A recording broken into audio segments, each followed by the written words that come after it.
ঝালকাঠি সদর উপজেলার পোনাপালিয়া ইউনিয়নে দেউড়ি গ্রামে সুগন্ধা ও বিষখালী নদীর ভয়াবহ ভাঙন ঠেকাতে মানববন্ধন করেছেন এলাকাবাসী।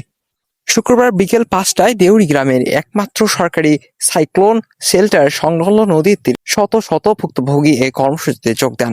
মানববন্ধনে বক্তারা জানান, দীর্ঘদিনের নদী ভাঙনে ইতিমধ্যে প্রায় 300 বিঘা ফসলি ও আবাদি জমি নদীগর্ভে বিলীন হয়েছে। এতে বহু পরিবার বসত ভিটা হারিয়ে মানবেতর জীবনযাপন করছে। স্থানীয়দের অভিযোগ, দ্রুত কার্যকর ব্যবস্থা না করলে পুরো দেউড়ি গ্রামই নদীগর্ভে বিলীন হয়ে ঝালকাঠির মানচিত্র থেকে হারিয়ে যেতে পারে।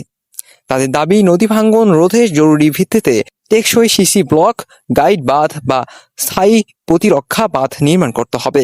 অন্যথায় আরও বিস্তীর্ণ এলাকা নদীগর্ভে চলে যাবে এবং হাজারো মানুষের জীবন জীবিকা চরম হুমকির মুখে পড়বে। মানববন্ধনে অংশ নেওয়া গ্রামবাসীর সরকারের সংশ্লিষ্ট কর্তৃপক্ষের জরুরি হস্তক্ষেপ কামনা করেন। তারা বলেন, দ্রুত কার্যকর পদক্ষেপ নেওয়া না হলে দেউড়ি গ্রামের অস্তিত্ব রক্ষা করা কঠিন হয়ে পড়বে। ঝালকাঠি থেকে মোহাম্মদ মিঠুন এই তথ্যচিত্রে এতক্ষণ আপনাদের সাথে ছিলাম আমি আব্দুল জাকারিয়া।